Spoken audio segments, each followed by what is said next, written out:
אז אנחנו כאן בשידור חי, בוקר טוב לכל הצופים שלנו, בוקר טוב לחברי הקהילה רק בריאות, למי שצופה בנו דרך הפייסבוק או רואה את ההקלטות ביוטיוב, באינסטגרם, באתר שלנו. היום יש לי כבוד מאוד גדול לארח מישהי מאוד מאוד מיוחדת עם עשייה מטורפת שהיא עושה, ואני נמצאת איתי פה דוקטור שירי דניאלס. שלום דוקטור שירי, מה שלומך? שלום רק, איזה תודה כיף על שאת ההזמנה. אז לכבוד הוא לי, אני יכול להגיד. זה דבר ראשון. אני אספר לכם ככה בקצרה לדוקטור שירי ומה שהיא עושה, ואחרי זה קצת תרחיב על עצמה. היא המנהלת המקצועית הארצית של עמותת ער"ן, שעמותת ער"ן בעצם עוסקת במתן של עזרה ראשונה נפשית אנונימית באמצעות הטלפון, באמצעות האינטרנט, ודוקטור שירי מרצה וראש החוג לייעוץ חינוכי במכללה למנהל, ומחברת הספרים, היא גם סופרת, חבר'ה, יש לנו פה גם סופרת, היא מחברת את הספרים עוצמת ההקשבה, כיצד לסייע לסובבים אותך בזמן מצוקה רגשית ומשבר, וכאב אנלוגי בעידן דיגיטלי, שהשם שלו מאוד מאוד מעניין אותי. שני הספרים בהוצאת מטר. עשיתי קצת גוגל, אני תמיד אוהב קצת לחקור על האנשים שאני מדבר איתם ושאני מעלה אותם ככה לשידורים בקהילה, ומי שיושבת פה איתי בעצם מומחית להתמודדות עם מצבי חירום לאומיים, שזה מסקרן מאוד, והיא משתתפת במשלחות סיוע בעולם ומכשירה צוותים בתחום הפסיכוסוציאלי, שאת זה היא לא אמרה לי להגיד, זה אני הוספתי, ולא אומרים שבחו של אדם בפניו, אבל אני חושב שאלה דברים שמאוד חשוב לציין, בטח ובטח במדינה שבה אנחנו חיים. אז לפני שאנחנו ממש מתחילים את השידור, בוקר טוב לך. בוקר טוב. מה שלומך היום? שלומי טוב, אני שמחה להיות כאן ולפגוש כל מי שהנושא קרוב לליבו. כל פעם שמזדמן ככה להעביר את המסר שבעצם הנושא הזה קרוב לליבם של כולם, זה כבר נותן לי תחושה טובה שאנחנו בעצם מעבירים מסר שחשוב להעביר אותו.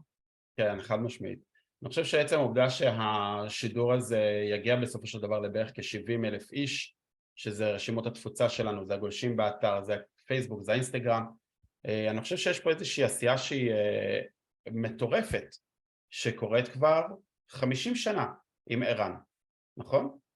כן, 52 שנים שער"ן קיימת. ער"ן בעצם נוסדה ב-1971 בירושלים, אני גם נוסדתי ב-1971 רק בתל אביב, אוקיי. וכשאני הייתי בבית ספר יסודי היו מחברות חומות של דפתר, ומאחורה היה משולש כזה והיה כתוב הידיד שלך בער"ן. אז אני חושבת שזה היה מוסד באמת בישראל, שלפחות חלק גדול גדלו על זה. תמיד מרגש להיות חלק ממפעל כל כך גדול, שהוא הרבה יותר גדול מכל אחד מהעובדים של ער"ן או המתנדבים בער"ן, בעצם דורות אחורה. כן, זה מדהים, זאת אומרת, אפשר להגיד שהיה פה משהו שמנטובי שנולדתם באותה שנה כנראה, ואתם צורכים ככה ביחד.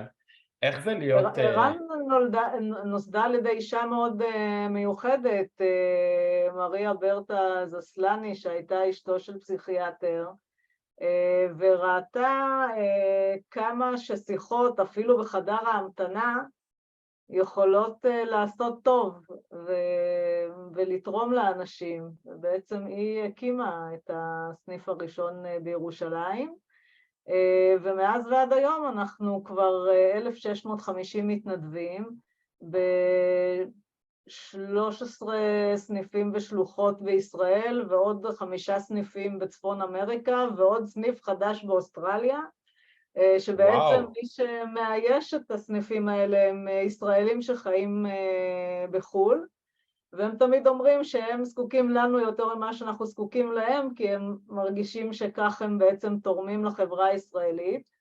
ומה שמאוד יפה זה הרעיון של מנכ"ל ער"ן, שבגלל הבדלי שעות, אז בעצם אצלנו בלילה שם בוקר, והם יכולים מאוד לעזור לנו בשעות הלילה, שאז המצוקות לא הולכות לישון. אני מניחה שכל הצופים גם מרגישים את זה על בשרם, שמשהו מטריד אותנו, אז הוא מטריד אותנו מאוד גם בלילות, ולכן אנחנו צריכים את הסיוע בשעות הקטנות. חד משמעית, חד משמעית, וואו, זה ממש מטורף, כבר 52 שנה, אלפי מתנדבים בארץ ובעולם כבר אפשר להגיד, כי זה כבר גם אוסטרליה ולא רק צפון אמריקה, וכל הדבר הזה בעצם התחיל בזמן שבעלה הפסיכיאטר מטפל באנשים, יש אנשים שממתינים בחדר, והבינה שהשיח הזה בעצם יכול להפוך למשהו מאוד מאוד חזק, ברמה הנפשית, נכון? נכון, נכון, הרבה פעמים אנשים יכולים לחשוב איך שיחה יכולה לעשות הבדל כל כך גדול. אבל שיחה לא רק יכולה לעשות הבדל גדול, היא גם מצילה חיים. זה מדהים לראות, זה מאות נפשות בשנה. וואו, זה מטורף לגמרי. אני רציתי לשאול אותך, בתור המנהלת המקצועית הארצית של ער"ן, איך זה להגיע לתפקיד כזה? הרי תחתייך יש הרבה מאוד דברים שאת עושה. איך זה מרגיש לדעת שאת נמצאת במקום שעוזר לאלפים אם לא יותר אנשים מדי חודש, מדי שנה? איך זה מרגיש לך?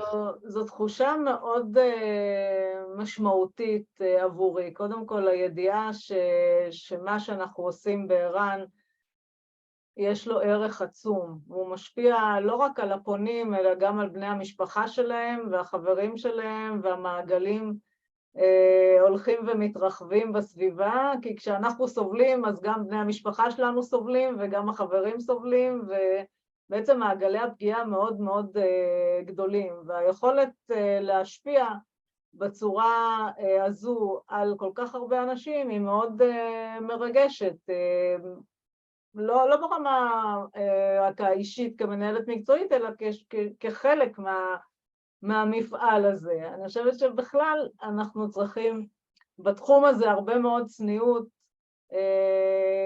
גם בידיעה הזו שאנחנו שותפים לרגע במסע שהאדם הזה שפונה לער"ן עובר, והרבה פעמים אנחנו מקבלים מכתבי תודה. אני עונה על כל המיילים שאנחנו מקבלים, גם של תלונות וגם של שאלות, ומה שאני מאוד אסירת תודה זה לראות שרוב המיילים הם מיילים של תשבחות ומילים מאוד חמות שמחממות את הלב, והם תמיד כשהם כותבים תודה, אני הרבה פעמים עונה תודה לכם שהייתם חזקים ברגעים חלשים ושנתתם לנו הזדמנות להיות שותפים בחיים שלכם.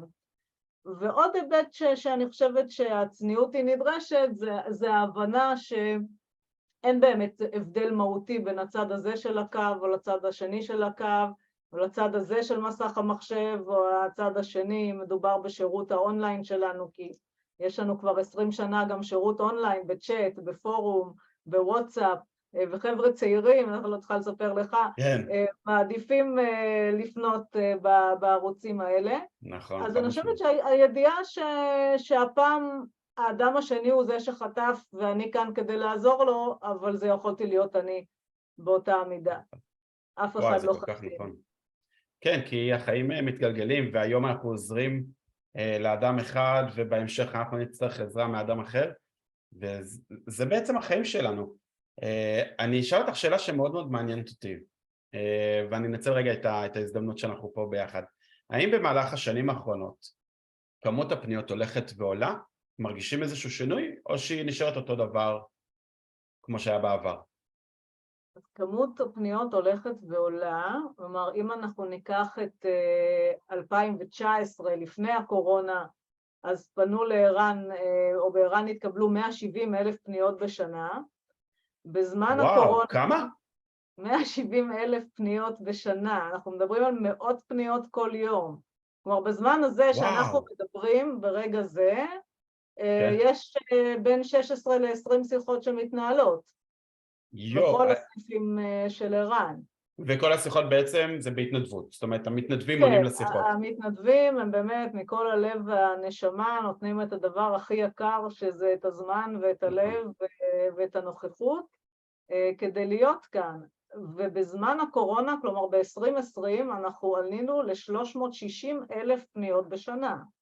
זאת אומרת, זה מספרים וואו. בלתי נתפסים, והשנה האחרונה, כלומר אחרי הקורונה, אז ירדנו רק במרכאות כן. ל-300 פניות בשנה. כלומר, וואו. בין 700 ל-800 שיחות כל יום. יואו. שמתוך השיחות האלה יש לנו 9,000 שיחות עם תוכן אובדני, שזה יכול להיות מחשבות אובדניות, כוונות, מעשים, ולפעמים אנחנו צריכים ממש להפעיל נוהל חירום ולהציל חיים. אז אם אני לוקחת עכשיו בעקבות הקורונה, אנחנו רואים הרבה יותר דיכאון, התמכרויות, פגיעה עצמית, הפרעות אכילה, זה רק בעיקר בבני נוער וצעירים, אבל גם בקרב המבוגרים אנחנו רואים המון קונפליקטים ביחסים בין אישיים, בזוגיות, בהורות, בתחום של קריירה ומשברים תעסוקתיים. כל המצוקות האלה הולכות ועולות, הגיל של הפונים יורד, פונים לער"ן יותר ויותר פונים צעירים, כולל, אם אני לוקחת את החצי שנה האחרונה, יותר מ8,000 פניות מתחת לגיל 17. ילדים בהחלט צעירים, והחדשות ממש. הטובות הן שהיכולת לבקש עזרה שקשה מעידה על תעצומות נפש. אז אותי הרבה יותר מדאיגים כל אותם אנשים שלא פנו, ולא העלייה בפנייה לעזרה, כי אלה באמת אנשים שכבר עשו את הצעד הראשון, ולכן החוסן שלהם הרבה יותר גדול ממי שבעצם נמצא לבד לגמרי עם כל העול הנפשי שהוא סוחב איתו. וואי, זה מספרים מטורפים, וזה רק ישראלים, אנחנו מדברים רק בישראל. רק בישראל, ואני יכולה גם לשתף שנכון להיום חסרים לנו בערך 400 מתנדבים, כדי לענות על הביקוש שקיים עכשיו, לא רק באופן עתידי. אם היו לנו יותר מתנדבים בכל משמרת היום, היינו מכשירים אותם, כי ההכשרה היא די ארוכה, היינו יכולים לענות אפילו על יותר מ1,000 פניות כל יום. וואו, זאת אומרת, יש לנו 1,600 מתנדבים בערך, זה פחות או יותר הנתון שאמרנו, וזה עדיין לא מספיק כדי לטפל, כי באמת כמות הפניות היא 300,000 בשנה, זה כמות עצומה, וזה רק בישראל. חברים, מישהו רואה עכשיו, זה רק פה במדינת ישראל, זה הכמות. זה בסדר, מזל שיש לנו את המתנדבים האלה. לגמרי, הם אנשים מדהימים, הם פשוט אנשים שמתאפיינים גם בלב חומל, גם ביכולת הקשבה, גם ביכולת לשים את עצמם בצד, את הדעות, את העמדות, את החוויות שהם עברו בחיים, ולהיות שם עבור אנשים שהם בעצם לא מכירים. לגמרי. בצורה הכי טהורה ונקייה שיש, וזה דורש גם המון עבודה עליהם עצמם. כלומר, מעבר לקורס ההכשרה מאוד ארוך לער"ן, הם גם מחויבים להיות לפחות במפגש הדרכה אחד כל חודש. והמתנדבים שלנו נשארים איתנו שנים רבות. כלומר, יש לנו מתנדבים שהם גם יותר מ20 ו30 שנה מתנדבים בער"ן, זה די מדהים. וממוצע ההתנדבות בער"ן עומד על 8 שנים, אפילו במקומות עבודה לא מחזיקים כל כך הרבה. אני חושבת שיש לזה שתי סיבות, אחד כי הם באמת מרגישים משמעותיים, והשיחות מאוד מטעינות ומחזקות, והדבר השני הוא שכנראה באמת ההדרכה והליווי המקצועי שהמתנדבים מקבלים עונה על הצרכים. וואי, איזה משוגע זה לגמרי. אני חושב שאחד היתרונות בלהתנדב זה הסיפוק הנפשי והפרופורציות שזה מכניס אותך אליהם, כי בסופו של דבר, מה אנחנו צריכים חוץ מבן אדם אחד שיקשיב לנו? בסופו של דבר, זה מה שאנחנו צריכים. ואני חושב, אני לא יודע, אני לא מביא פה נתונים מתוך מציאות מסוימת, אבל אני חושב שבסופו של דבר הרבה מאוד אנשים אפשר למנוע את האובדנות שלהם, או את המעשה הנורא הבא שלהם, על ידי שיח. על ידי מישהו שנמצא פה בשבילך, ואתה יודע שהוא שמה, והוא מקשיב לך והוא מדבר, ולפעמים אתה רק צריך לפרוק את זה, ואני לא יודע מי מרוויח יותר, זה שכרגע מקשיב, או זה שכרגע מדבר ובא ועוזר. אני לא יודע מי בשניהם מרוויח יותר, אבל אין ספק ששניהם מרוויחים. בואי נדבר רגע על הספר שלך, עוצמת ההקשבה. בשמחה. אז את עוצמת ההקשבה כתבתי מתוך הבנה שמי שעומד בקו האש, אפשר לקרוא לזה, של השורה הראשונה של המצוקות הנפשיות, אלה בני משפחה וחברים, והם לא מקבלים מספיק כלים כדי לדעת איך להתמודד. זה בכלל לא נמצא במודעות. ובסופו של דבר, אם אני חוזרת למה שאמרנו קודם, להיות אדם אומר שאתה הולך להתקל עם משברים נפשיים, אירועים לא פשוטים, מערכות יחסים תובעניות, זה בהגדרה, כלומר אין אדם שלא. ואנחנו צריכים לדעת להתמודד גם ברמה האישית, אבל גם איך להושיט יד ולעזור לאחרים. כי לא צריך להזעיק את מה שאני קוראת האנשים בחלוקים הלבנים, כדי לעזור לאנשים להתמודד עם בעיות אנושיות שהן לא תוצאה של איזושהי מחלה נפשית או הפרעה נפשית, אלא הם אירועי חיים שאנחנו יכולים לעזור, וגם לאותם אנשים שמתמודדים עם הפרעות נפשיות, גם להם, לבני משפחה, יש תפקיד מכריע ומציל חיים הרבה מאוד פעמים. ולכן היה לי חשוב להביא את הכלים האלה ולעשות מדריך שהוא מעשי והוא ישים, שמקנה גם את המיומנויות וגם מאפשר תרגול, יש בו הרבה מאוד תרגולים, כדי לעזור לאנשים שסובבים אותנו. כי הרבה פעמים אנחנו שומעים, למשל אם אני אקח מתבגרים, ההורים שלי לא מבינים, הם לא יודעים, ושאתה מדבר עם ההורים, אתה רואה שלא רק שהם מבינים, הם יודעים גם בדיוק מתי זה התחיל, ויש להם השערות, והם רואים את המצוקה, רק לא תמיד הם מרגישים שהם יודעים מה לעשות איתה. יש גם המון עמדות מוטעות, כמו אם אני אדבר על זה, אז הוא יהיה יותר מבואס. כמו אם אני אשאל, אני אכניס לו רעיונות. כלומר, הרבה דברים שצריך לדבר על זה, וממש להעביר אנשים קורס של מדע נפשי. כלומר, שאני הייתי עוד בהיריון עם הבן הבכור שלי, הלכתי לעשות קורס מדע, כי היה לי ברור שצריך לדעת מה לעשות אם הילד נחבל, נחנק, או מה עושים. פחות ברור לנו שאנחנו צריכים לדעת מה לעשות שהילדים חוזרים עצובים, או שהם חווים פרידה באהבה ראשונה, או שנייה ושלישית, או שאנחנו צריכים לתמוך בחברה שמתגרשת, או בחבר שפוטר. וזאת הייתה המחשבה, איך אנחנו מבינים, קודם כל, שאנחנו יכולים לעזור לכל אדם, בכל מצב, בעזרת הנוכחות שלנו וההקשבה שלנו. וזה לא פשוט, כי אנחנו כולנו חושבים שאנחנו יודעים להקשיב, אבל בפועל אנחנו הרבה פחות עושים את זה. האמת זה בדיוק כמו שציינת את זה, זה שאנחנו חושבים שאנחנו יודעים להקשיב, אבל עצם ההקשבה הוא טוב, והוא יכול לספק במידה מסוימת, יחד עם זאת צריך גם לדעת להקשיב, וצריך לדעת להוציא את החשיבה של הבן אדם שנמצא מולנו לכדי דיבור. זאת אומרת, להביא אותו למצב שהוא יכול ומרגיש חופשי לבוא ולדבר איתנו ולשתף אותנו, ובעצם ממה שאני מבין, עוצמת ההקשבה, הספר שלך בעצם מביא כלים פרקטיים, איך בעצם לדעת לעשות את הדברים האלה. כן, הוא בעצם עוקב אחרי מעגל החיים שלנו, וממש יש פרקים שעוסקים בילדות, ואחר כך בהתבגרות, ובמשברים בכלל בחיים, ובדיכאון, וגם במניעת אובדנות, ובמצבי חירום לאומיים, ואיך להתמודד עם כל המציאות הלא פשוטה שאנחנו חיים בה, ואיך לעזור לאנשים יקרים לליבנו. בעצם בער"ן אנחנו רואים גם שכל דבר שמעסיק את החברה הישראלית בא לידי ביטוי בקווים.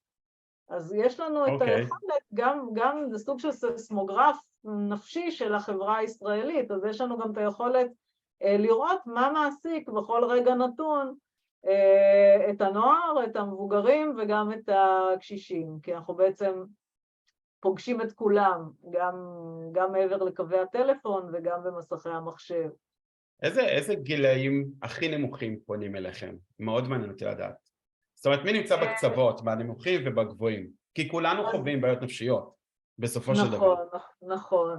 אני אתחיל בזה שבניגוד למה שרוב האנשים חושבים, אלה לא הילדים ולא הקשישים שפונים במידה הגדולה ביותר, למרות שהם פונים עשרות אלפים מהם, כן? כן. אלא 60% מהפניות הם אנשים בגילאי 25 ל-55. בעצם אנשים שמתמודדים עם מה שנקרא life problems, בעיות חיים, זוגיות, עבודה. כששאלו את פרויד מה האדם הנורמלי צריך לדעת לעשות, אז הוא ענה את המשפט המפורסם, עבודה ואהבה.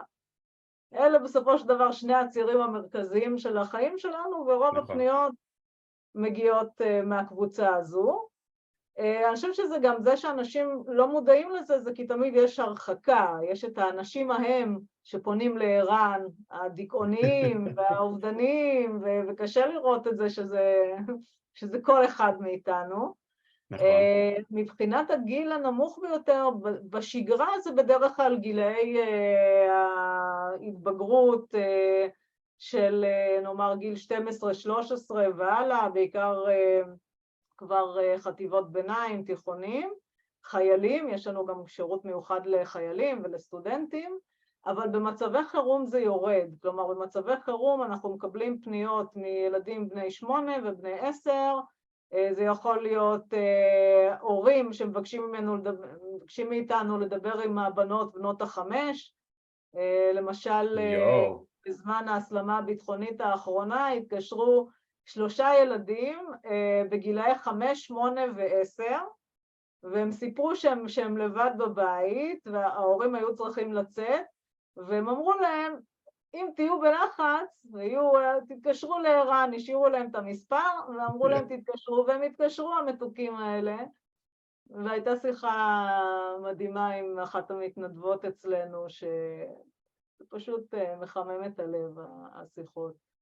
ומצד שני, פונים גם הרבה מאוד אנשים מגיל 65 ומעלה, עם מצוקות שגם קשורות לזקנה, להזדקנות, לאובדן, שאנחנו יכולים גם לראות את זה לכל אורך מעגל החיים, ואולי אם לשים אצבע על תופעה שאנחנו רואים שהולכת וגדלה, זה בעצם הבדידות.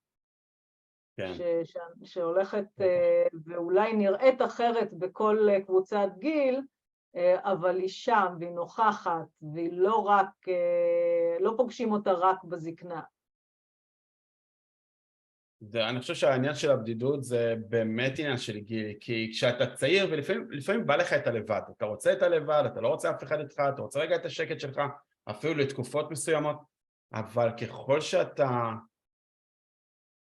מתבגר, גודל, מזדקן, זה דווקא המקום שיותר ויותר מפחיד אותך להגיע אליו. כי ככל שאנחנו מזדקנים, אנחנו גם חשופים ליותר אנשים שנפטרים מן העולם, ויותר המעגל הקרוב מתחיל לאט לאט, ואז אתה אומר, רגע, מה יקרה כשאני אשאר לבד, ואתה מתחיל לחשוב על זה, והפחדים מתחילים להגיע, ובעצם אפשר להבין למה גם הם מתקשרים לערן. מעניין אותי מה האלטרנטיבה של ערן, כאילו, או פסיכיאטרי ופסיכולוגים, איזה עוד אלטרנטיבות יש אין כל כך הרבה בפועל. אז שנייה, לפני שאני אדבר על זה, זו באמת שאלה חשובה, אני אגיד שמעבר לעובדה שיש אנשים שהם לבד, בדידות בעצם לא תלויה במספר הקשרים שאני מנהלת, אלא יותר באיכות שלהם, ועד כמה אני יכולה להתבסס על הקשרים בחיים שלי כדי לשתף וכדי לשפר את הרווחה הנפשית שלי.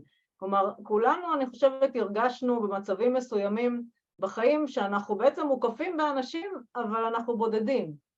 ואנחנו רואים את זה בפניות לערן, כלומר, יכול לפנות גבר בן 26, שיש לו בת זוג ויש לו עבודה, אבל הוא מרגיש שהוא לגמרי לבד בסיפור הזה.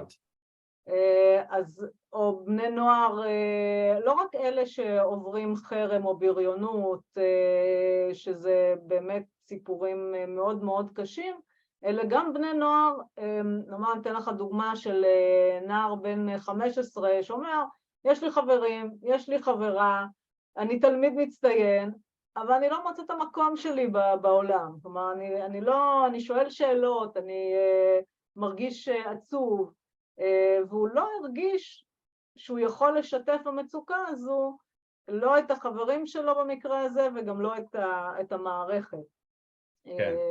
וער"ן, בתור גוף אנונימי, ששומר על האנונימיות והסודיות, אנחנו לא מכירים את האנשים שפונים, הם לא מכירים אותנו, גם אנחנו אנונימיים עבורם, בעצם מתערבים אנונימיים, שזה מאפשר מצד אחד למי שפונה לער"ן להשליך את הצרכים הרגשיים שלו על מי שעונה לו, כי הוא בעצם לא יודע מי זה, ומצד שני לקבל מענה שהוא מותאם, כי בער"ן בעצם כל המסכות לא נדרשות, אני כבר לא צריכה להיות האישה החזקה, ואני לא צריך להיות הגבר, ואני לא צריכה להיות אותו מתבגר שהוא שמח ועף על החיים. אתה יכול באמת להיות מי שאתה, כי אין פה מישהו שאתה מנסה להרשים.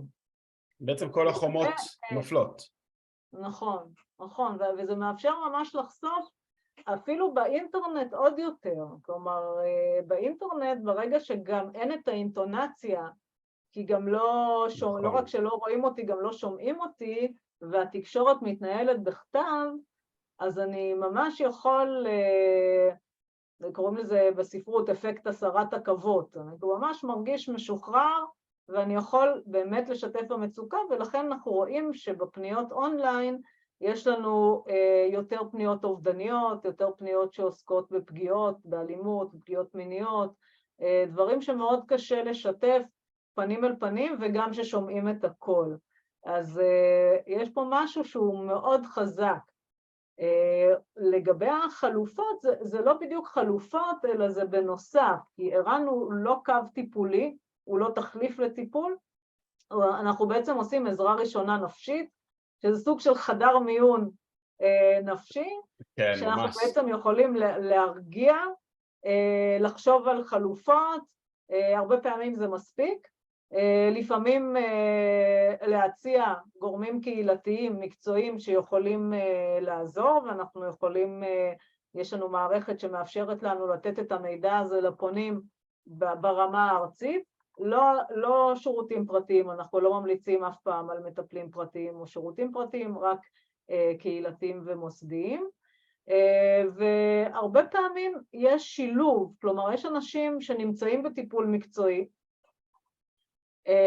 אבל המטפל לא נמצא שם ב9 בערב או ב4 בבוקר שהבן אדם לא נרדם, והרבה פעמים המטפלים בעצמם אומרים לאנשים, בינתיים תפנו לער"ן, זאת אומרת, כדי לקבל תמיכה בנוסף לטיפול.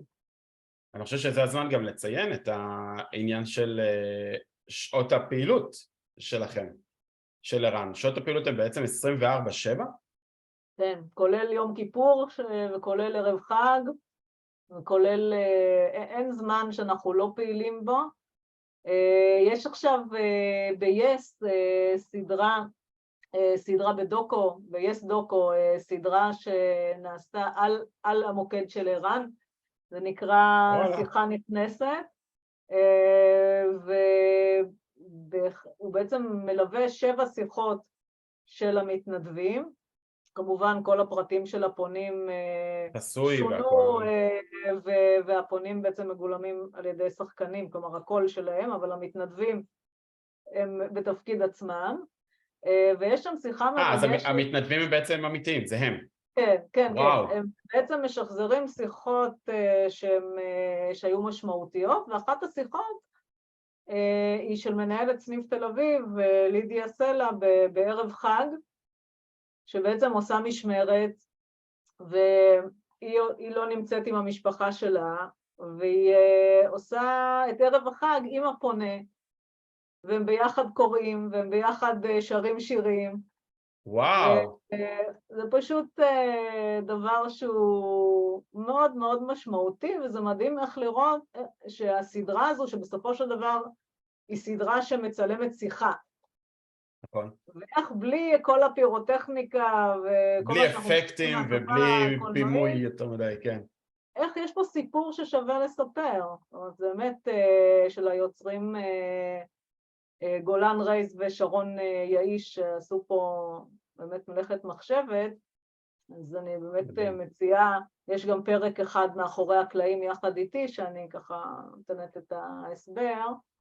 אחד הדברים היפים, לראות מה המשמעות של ה-24/7, למה זה וואי, חשוב. זה מטורף, כי זה באמת, זה חגים, זה כמו שאמרתי, יום כיפור, זה שבת, זה שישי, זה אין זמן שלא בעצם, שאתם לא עונים לטלפון.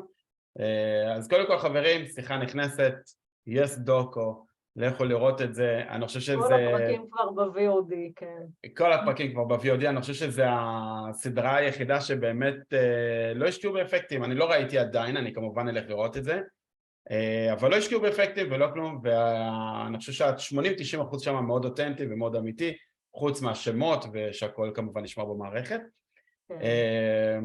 אז כאילו כל מה שאת מספרת פה וכל מה שאת אומרת פה זה רק הולך ומעצים בעצם גם את ערן ואת ההתחלה שלהם ומאיפה שהם התחילו ולאן שהם הגיעו, וגם הסיבה שלשמה הם עשו את כל הדבר הזה, וגם אותך בתור המנהלת המקצועית, כי בעצם אנחנו מדברים על 300,000 שיחות בשנה שצריך לדעת לטפל בהם, וזה לוגיסטיקה שהיא לא פשוטה, כי מדובר פה על נפשות של בני אדם, על מצבים נפשיים, מהקטנים ביותר עד הגדולים ביותר. יש לנו צוות מדהים, כלומר זה לא אני כאן לבד, יש לנו צוות של המטה שהוא אמנם מאוד מאוד מצומצם, אבל הוא מאוד באמת עושה, אני לא אוהבת את המונח עבודת קודש, כי אצלנו זה ממש עבודת חול וקודש ושגרה וחירום, ויש את מנהלי הסניפים, הצוות המקצועי, בכל סניף יש כתובת, יש רכזת מתנדבים, יש קבוצה של כוננים שמקבלת שיחות חירום, כלומר זה שיחות שרוב האנשים רק להעביר את תפוח האדמה הלוהט הזה הלאה, והם דווקא מקבלים את שיחות החירום האלה, מפעילים נוהל חירום אם צריך, אז יש לנו את הכוננים ואת החונכים והמראיינים, הם כולם מתנדבים, וממשווים, וגם קבוצה של מנחים שמכשירים את המתנדבים. זה מפעל שבאמת מכוון כולו איך לשמור על המתנדבים ולהדריך אותם ולשמר אותם ולתת להם את הכלים כדי להיות שם עבור הפונים. כי אם אנחנו לא מצליחים לשמור על המתנדבים שלנו, איך אנחנו יכולים לצפות שהם יהיו שם עבור הפונים ברגעים כל כך קשים. נכון, חד משמעית, זה מדהים. יש לי שאלה שאולי קצת חורגת מהזה, אבל זה שיחות רק עם מתמודדי נפש? זאת אומרת, או שאתם מקבלים גם שיחות רגילות כאלה? לגמרי רגילות, לגמרי רגילות, רוב השיחות הן שיחות רגילות, לכן אמרתי זה 25-55, אנשים כמוך כמוני, שרוצים לדבר על מערכות יחסים או אתגרים בהורות או בתחום הקריירה. יש לנו גם שיחות של מתמודדי נפש שאנחנו מלווים אותם, ובאמת רואים בזה חשיבות עצומה, לתמוך ולחזק ולעודד אותם להמשיך גם בטיפול המקצועי. אבל זה בעצם 15% בערך. רוב השיחות הן שיחות שהן או התמודדות עם משברים, או התמודדות עם בדידות, כמעט אין שיחה שהיא לא קשורה לבדידות באיזשהו אופן בסופו של דבר. והרבה מאוד פניות שגם קשורות לשלב ההתפתחותי שאנשים נמצאים בו, למשל סטודנטים שכרגע נמצאים בתקופה של בחינות, תלמידים שנמצאים במערכת החינוך וחווים הרבה מאוד אתגרים, בין אם זה לימודי או חברתי או תוך אישי, זהותי, כל הדברים האלה שקשה מאוד לשתף בהם. או אם דיברתי קודם על התמכרויות ועל מערכות יחסים פוגעניות, אלה דברים שמאוד מאוד קשה לשתף, והרבה פעמים ברגע שיש שיחה טובה עם אותו מתערב אנונימי בער"ן, ולא שופטים אותך ולא אומרים לך מה אתה צריך לעשות ולאן אתה צריך לפנות רק, אלא באמת נותנים את ההזדמנות להקשיב ולחזק, ומזהים גם כוחות, וחושבים ביחד על אסטרטגיות של התמודדות. זה דבר שהוא אחר כך גם מחזק ומעצים במידה כזו שאנשים ירגישו יותר נוח לפנות אחר כך לגורמים טיפוליים שיש בסביבה שלהם. לפעמים זה פותח את הפתח כדי לדעת איך לבקש עזרה וגם איך לקבל, כי זה לא אותו דבר. אחד היתרונות הכי גדולים של העמותה לדעתי זה זה נופך נוסף לאנונימיות שיש פה, אבל זה שזה בעצם מסיר כל שיפוט מהצד המקשיב. כי אם לצורך העניין אני מתמודד נפש במקרה מסוים או בשלב מסוים בחיים ואני רוצה לדבר עם מישהו שהוא קרוב אליי, מגיע הצד השיפוטי. זאת אומרת, זה משהו שיכול להתלבש שם בשיחה, וכי אני כמתמודד נפש לא רוצה את הצד השיפוטי, אני רוצה רק את האוזן קשבת. ומה שעמותת ער"ן עושה בעצם, היא נותנת נטו אוזן קשבת. זאת אומרת, זה מה שהיא באה והיא עושה, וכמובן אם צריך אז היא מפנה, כי זה לא טיפולי, אבל זה כן אוזן קשבת מדהימה. בואי נדבר רגע על הספר הנוסף שלך. אוקיי, אולי אני אגיד רק בהקשר של מה שאמרת עכשיו, שלפעמים גם שאתה משתף בן משפחה, אתה גם חושש לפעמים להדיג אותו, ואז פחות נוטים לשתף, ולפעמים גם התגובה, לא כי למשל אם אני לוקחת הורים או בני משפחה, לפעמים התגובה היא יכולה לעורר חרדה אצל האדם, לא כי הם לא הורים טובים או כי אנחנו לא אכפת לנו, אלא להפך, דווקא בגלל שאכפת לנו, אז אנחנו נורא נכנסים ללחץ. ואז האדם מרגיש שבעצם האנשים סביבו לא יכולים להכיל אותו, הם לא יכולים להכיל את המצוקה הזו, ואז הוא יעדיף להגיד הכל בסדר, אם ניקח למשל אובדנות. אז לפעמים מישהו מבחוץ יכול לשאול את השאלות, כי אחד הוא יודע מה לשאול, והוא יודע להקשיב לפני שהוא שואל, וגם לדעת להקשיב לתשובה, כי לפעמים אנחנו שואלים, אבל התשובה מפחידה אותנו כל כך, נכון. שאנחנו לא יודעים מה לעשות איתה. נכון. אז גם לשאול, גם להקשיב, וככל שאנחנו יותר קרובים, לפעמים זה קשה. עוד דבר שהוא יתרון של השיחות בער"ן ושל המתנדבים, זה שהם לא מכניסים את עצמם למשוואה. כלומר, אני מדברת עם חברה, ואני אומרת, את יודעת, לא ישנתי כל הלילה, אז התגובה יכולה להיות, אני כבר 3 ימים לא ישנה, או אני קצת מצוננת, אני כבר חודש לא מצליחה להתמודד עם הווירוס, כן? זאת אומרת, זה תמיד הופך לאיזה פינג פונג כזה. של כמו השוואה שכזאת. נכון, ובעצם שאנחנו הרבה פעמים מקשיבים, אנחנו לא באמת מקשיבים, אני קוראת לזה להקשיב כדי להשיב.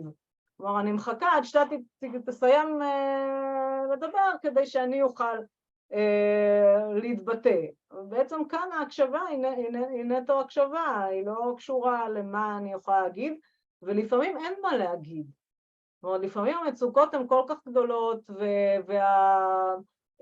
משבר הוא עמוק, שאתה, אין מה להגיד, יש מה להיות עם האדם, יש מה להקשיב, וצריך להתגבר על הצורך שלנו לפתור, כי אנחנו לא כאן כדי לפתור ולא כאן כדי לתת עצות, אלא באמת להיות כאן עם האדם הזה, בצורה הכי טובה שאנחנו יכולים להיות. והיה עוד דבר שרציתי להתייחד, טוב, אני אדע לך לזכר בזה בהמשך, אנחנו נחזור לזה.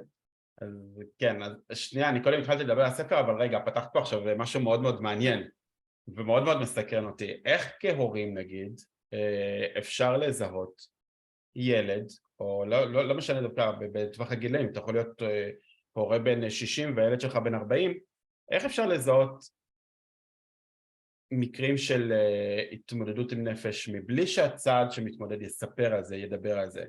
אני יכול להגיד לך, נגיד לצורך העניין הבן שלי, הבן הגדול שלי, בן 9, והוא ילד שאוהב להיות לבד.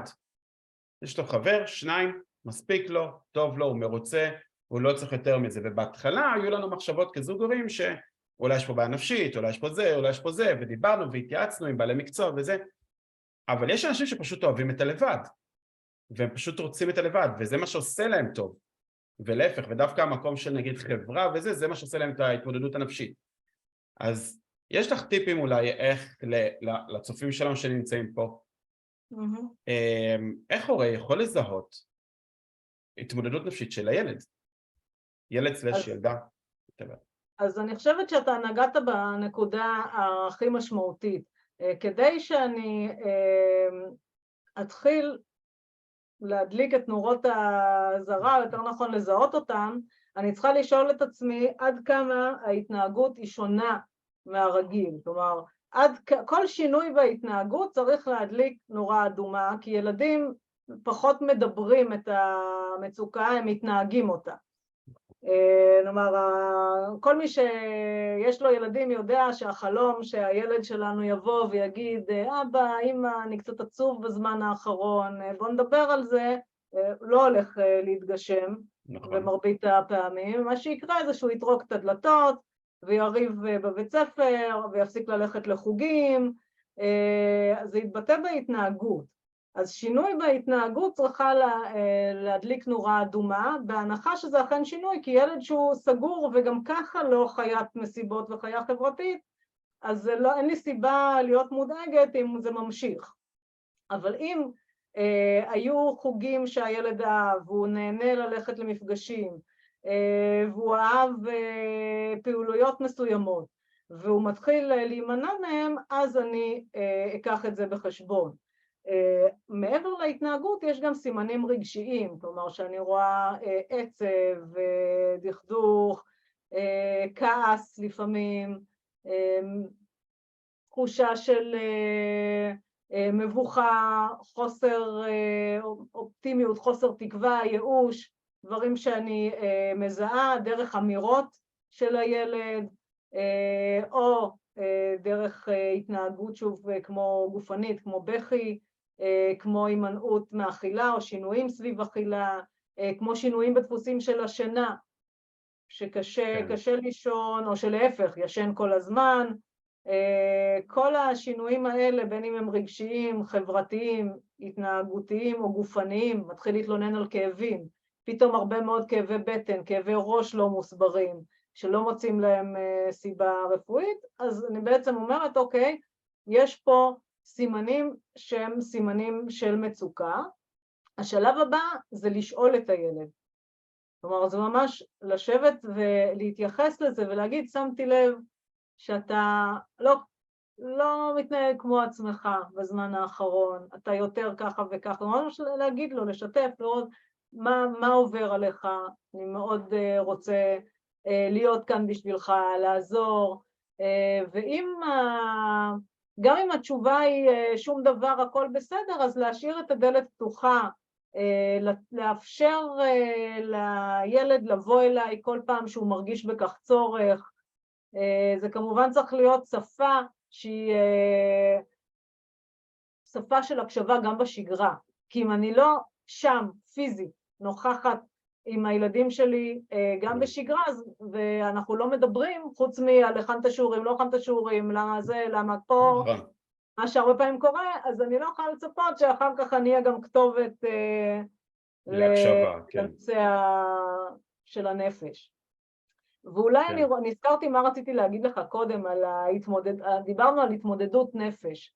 כן. ואני חושבת שהרבה פעמים אנחנו חושבים שהתמודדות נפשית זה דבר הרבה יותר רחוק והרבה יותר חריג, אבל לא, 1 מתוך 5 אנשים חווה אפיזודה דיכאונית במהלך חייו. זה אומר שהאדם מלפניי, מאחוריי או מצדדיי הוא מדוכא, ואם זה לא, אז זה כנראה אני. אנחנו מדברים על 25% מהישראלים שמדווחים על זה שהם חווים מצוקה נפשית חריפה, כן? אני לא מדברת רק משהו רגעי. אז התמודדות נפשית היא דבר הרבה יותר שכיח ממה שאנחנו חושבים ויודעים. זאת אומרת, זה כבר מתחיל בדברים הקטנים, וזה גם יכול להיות משהו שהרבה יותר גדול. איפה אנחנו עומדים ביחס לעולם? יש לנו מידע שכזה? אנחנו עומדים, תלוי באיזה תחום, כלומר מבחינת למשל שימוש ברשתות חברתיות ומסכים, אנחנו לא נמצאים במקום טוב, כי ישראל מפתיע. דווקא מובילה בתחום הזה, וזה מוביל גם לעלייה במקרים של בריונות ונידוי וחרם, וגם בעלייה בדיכאון יש מחקרים שמראים. כמובן זה תלוי איך משתמשים ברשתות החברתיות, נכון. האם החיים מאוזנים, זה לא רק מספר שעות. מצד שני הרשת היא גם רשת של תמיכה, זה לא שזה שורש כל רע, אבל במקרה הזה נאמר צריך כן להשגיח.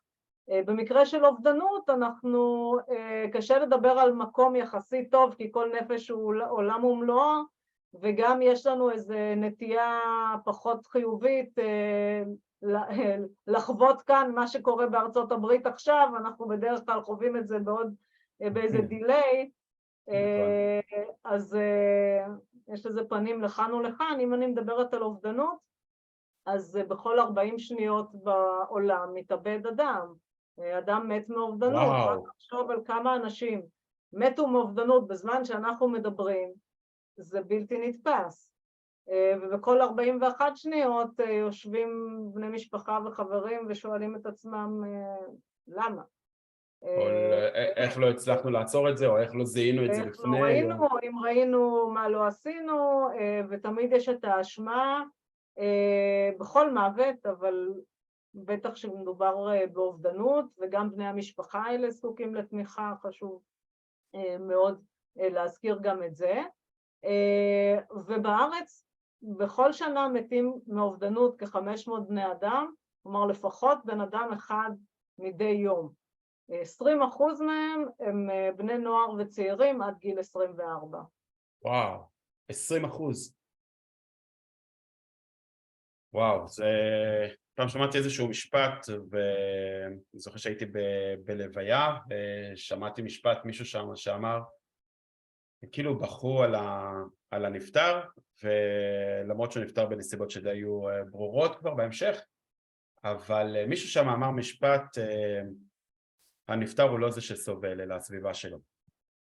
ובסופו של דבר אנחנו צריכים, לכל מי שעכשיו צופה בשידור או בהקלטה, אנחנו צריכים להבחן את הדברים. עכשיו אף אחד מאיתנו אולי לא פסיכיאטר, אולי אתם כן, או פסיכולוג או דברים כאלה, זה מתחיל בדברים הקטנים.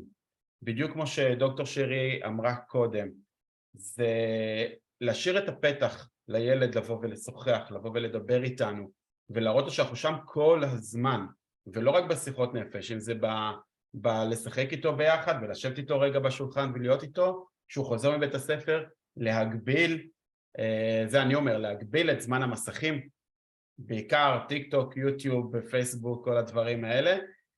ואגב, אני גיליתי לזה אפליקציה מדהימה של גוגל, שנקראת Family Link, שדרכה ודרך הטלפון של ההורה אתה יכול להגביל את הילד במה עושה, וגם לעקוב אחרי העשייה שלו, ולראות מה הוא מוריד, ואיזה משחקים, ואפשר לראות שם הכל, וזה מדהים. עכשיו בואי נחזור רגע לספר שלך.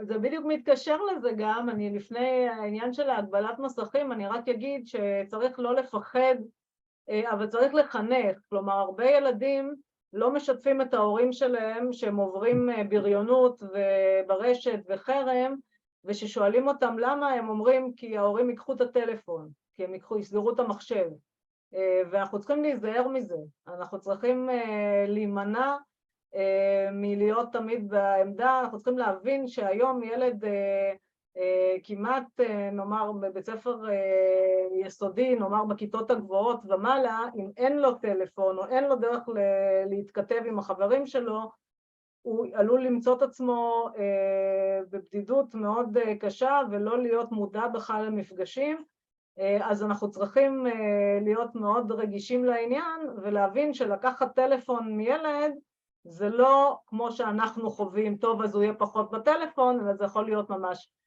בעייתי, ולכן שילדים ידעו שכשהם מספרים, הם לא יענשו על זה וישלמו מחיר נוסף.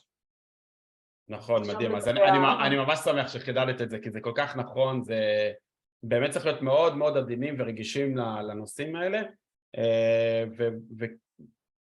וזה לא רק שיח על אובדנות, זאת אומרת לא כל דבר קטן בן אדם הולך ומתאבד בגללו, לא כל דבר קטן, אבל יש הרבה מאוד מקרים שמפה זה מתחיל, זה הזרע הקטן ומפה זה מתחיל לצמוח, ואז מתי שיכול להגיע לאובדנות, אז באמת באובדנות זה מאוד תמיד מאוד רגישות.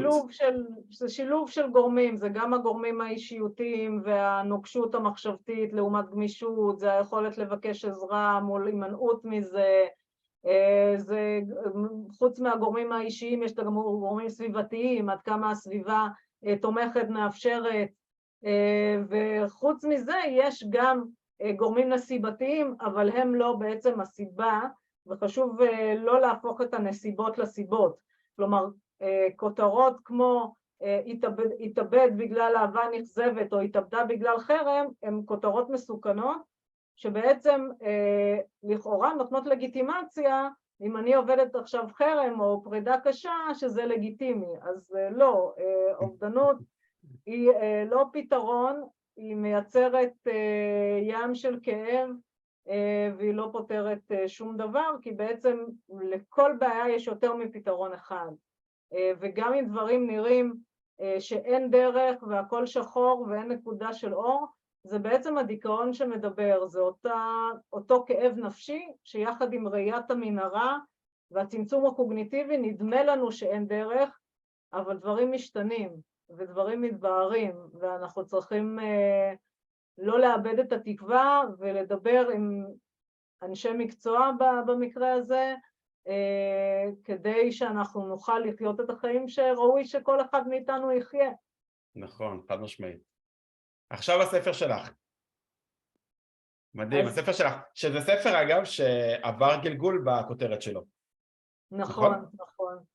נכון, הספר נקרא כאב אנלוגי בעידן דיגיטלי, הכותרת משנה שלו היא התמודדות חיובית עם פרידה וגירושים, ובהוצאה השנייה שלו, שהוא הוציאו אותו פעם שנייה, בעצם השם השתנה להיפרד נכון, כדי פשוט שיהיה יותר ברור מה הפשר השם. אגב, שאני כתבתי את הספר בהתחלה, קראתי לו פרידה בהקשבה, אחר כך הדברים השתנו, זה התחיל בזה שקיבלתי מייל מאוד מרגש על הספר עוצמת ההקשבה. רגע, אני צריכה לבקש פה מהשכנים להשתיק משהו, אני יכולה לעשות את זה או ש... כן, כן, בוודאי. אתה שומע אותי טוב.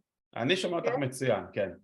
אוקיי, אז אם אתה שומע אותי מצוין בסדר, כי יש פה דירה ליד איזה שיפוץ או משהו. אוקיי. אז אני קראתי לספר פרידה בהקשבה, זה היה כי קיבלתי משוב מאוד מרגש על הספר עוצמת ההקשבה, הייתה אישה שכתבה לי שהספר מאוד עזר לה, והיא קוראת בו כל הזמן, ואז היא כתבה בסוף, אם יורשה לי, אני חושבת שחסר בעוצמת ההקשבה התייחסות לפרידה וגירושים, והיא שיתפה אותי שהיא עברה גירושים, והיא אמרה, הרגשתי שאני בשבעה ואף אחד לא בא. והמשפט הזה שלה ממש ליווה אותי, והתגר אותי ככה יותר להרחיב את הנושא של פרידה, ובגלל שגם לימדתי הרבה שנים בתל אביב, ועכשיו במכללה למינהל, ייעוץ אונליין וייעוץ בעידן דיגיטלי, ראיתי שיש כלים שאפשר להקנות, וחשוב להקנות דווקא בעת הזו, כי נגמרו הימים שפעם, אתה יודע, היינו נפרדים, היה אפשר לקרוא את תמונות האקס, כן, נכון. ולא הייתי עוברת ככה באופן מכוון ליד הבית, אז לא היינו מתראים. נפגשים, נכון. אבל היום בעידן של רשתות חברתיות, גם אם אני מחליטה לעשות unfriend למישהו, שזה אגב מחקר מראה שזה לא כל כך פשוט, אבל גם אם אני מאלה שעושות את זה, עדיין יש תמונות ונכסים דיגיטליים שצצות שאין לי שליטה עליהם, שלא אני העליתי,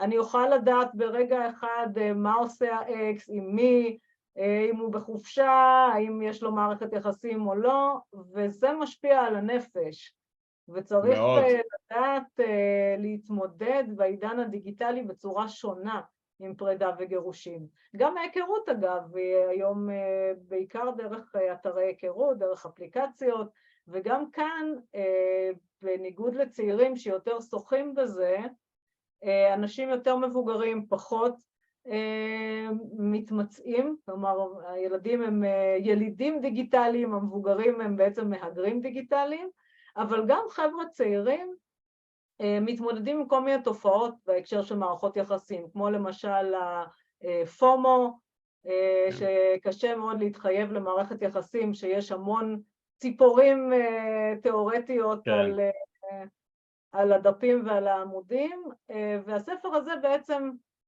מתייחס להקשרים האלה, הדיגיטליים, שקראתי לספר בסוף כאב אנלוגי בעידן דיגיטלי, סיפרתי לבן שלי המתבגר, היום הוא חייל, הצעיר, שהייתי מאוד מרוצה מהשם, סיפרתי לו את השם, הוא אמר, זה לא שם טוב. אז אמרתי לו, למה? אז הוא אמר, כי אף אחד לא יודע מה זה אנלוגי. זאת הייתה התשובה. ואולי הוא צדק, גם ההוצאה חשבה שעדיף את השם יותר להסביר לקוראים על מה זה. אז בעצם הוא נותן כלים להתמודדות עם פרידה וגירושים, ולכן אנחנו באמת חיים בעידן היום שלהיעלם, במירכאות אני אומר לגמרי, זה בלתי אפשרי. אפשר למצוא כל בן אדם בקלות יתרה, וכן, וגם אחוז המתגרשים גם הולך ועולה עם השנים. נכון, נכון. אז אני חושב שהספר שלך באמת בא במקום. אחד משניים בארצות הברית, אחד משלושה בארץ. אחד משלושה זוגות נשואים בארץ מתגרש, וואו. כן, כן. ובארצות הברית אחד והחדשות משתיים? אולי פחות טובות הם גם אלה שלא מתגרשים, לא מדווחים על שביעות רצון מאוד גבוהה, בכמעט 2/3 מהם, ואני חושבת שבסופו של דבר היחידה הבסיסית ביותר, אנחנו תמיד אומרים, הכל בחיים זה יחסים, אבל בסופו של דבר יחסים זה תקשורת, והיחידה הכי בסיסית של תקשורת זאת הקשבה, והכשל המרכזי הרבה פעמים נעוץ פה. ולכן לדעת להקשיב לבן זוג שלנו, קודם כל לעצמנו ולבן זוג שלנו, זה בעצם המפתח לשיפור מערכת היחסים. חד משמעית לגמרי. האמת שלפני כמה זמן אני זוכר שלמדתי על פירמידת הצרכים של מאסלו, שבעצם בבסיס זה התחושת שייכות, זה הקרבה, זה ההקשבה, זה הדברים האלה, זה קודם כל, זה לפני כסף, לפני כל דבר אחר, זה קודם כל התחושת שייכות הזאת, להרגיש שיש מישהו שם שהוא בשבילך. איזה מדהים, מתי הוצאת את הספר הזה?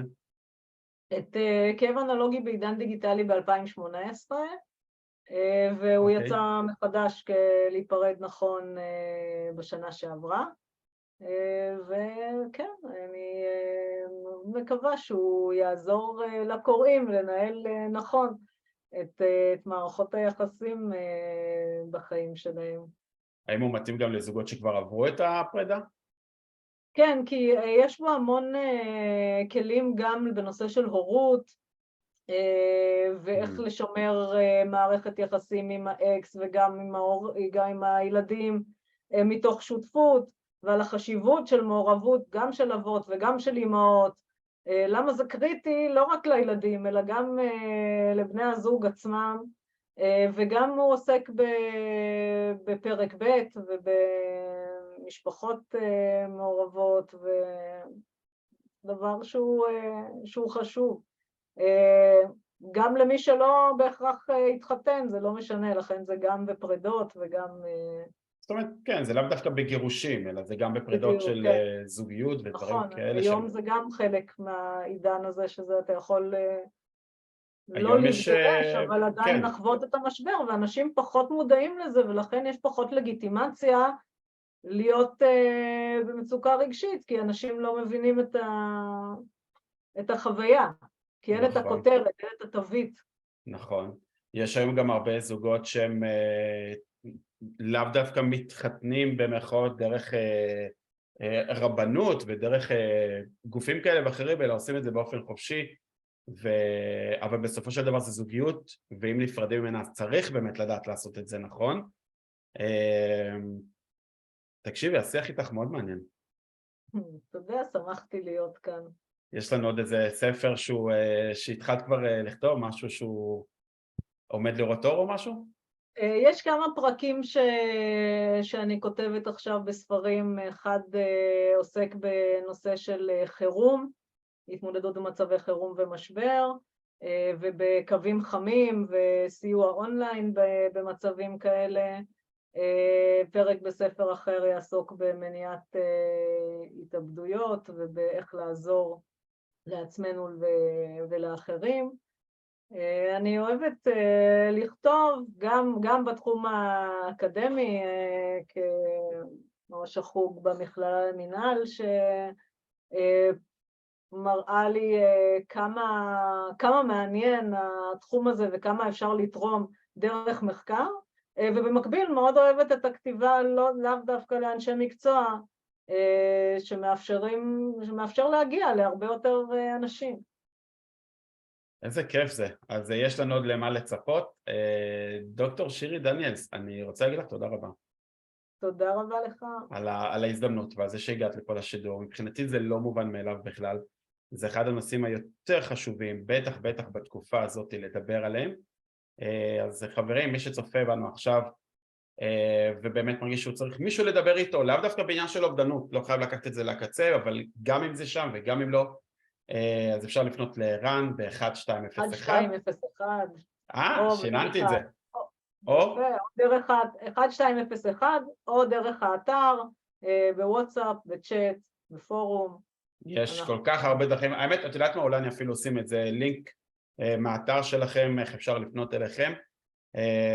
אני שמחתי מאוד, אני אשים גם לינקים קישורים לספרים המדהימים שלך, שאני בטוח שיעזרו לצופים שלנו. ומה עוד נשארנו לאחל? שיהיו לנו כמה שפחות שיחות כאלה. זאת אומרת, לפגועי נפש. כמה שיותר שיחות למי שחווה מצוקה, וכשפחות אנשים יישארו לבד. נכון. ותמיד תזכרו שיש אנשים טובים שכאן כדי לעזור, המתנדבות והמתנדבים, ולדעת לבקש עזרה מעיד על כוחות. ומי שרוצה להגיע כמתנדב, אז גם. אנחנו נשמח מאוד, אפשר דרך האתר להגיש מועמדות. עוברים איזושהי הכשרה גם ארוכה, וזה לא סתם, כן. אבל שווה, תורמת לחיים גם. וואי, חד משמעית, זה מכניס לפרופורציות, אני חושב שכל אחד מסתכל על עצמו בסופו של דבר, והוא אומר, וואי, איזה חיים יש לי, הייתי רוצה שיהיה לי ככה, והייתי רוצה ככה, והחיים שלי הם ככה, אבל כשאתה מדבר עם אנשים שהם יותר קשה להם, משמעותית, אתה מבין כמה אתה נמצא במקום טוב. אז אני חושב שהשיחות האלה עם מתמודדי הנפש עוזרות מאוד ומספקות מאוד, כי זה גורם לך לראות את עצמך במקום אחר. כן, גם מפתחות הרבה חמלה וצניעות. וואי, ואנחנו צריכים את זה. אנחנו מאוד מאוד צריכים את זה. וואי, מדהים. דוקטור שירי דניאלס, תודה רבה לך. תודה לך. שיהיה לנו אחלה יום, והשידור חברים עולה עכשיו, נמצא עכשיו כבר בפייסבוק, מיד יעלה גם לאינסטגרם, גם לאתר שלנו, גם לערוץ היוטיוב ולכל הפלטפורמות האחרות שלנו, אז מקווה שתהיה לכם צפייה נעימה, לכל מי שעדיין לא רשם את המספר 1201, יש פה לינקים למטה, וזהו, בפעם האחרונה, דוקטור שירי דניאלס, תודה רבה לך. שנה טובה. שנה טובה לכולם. ביי.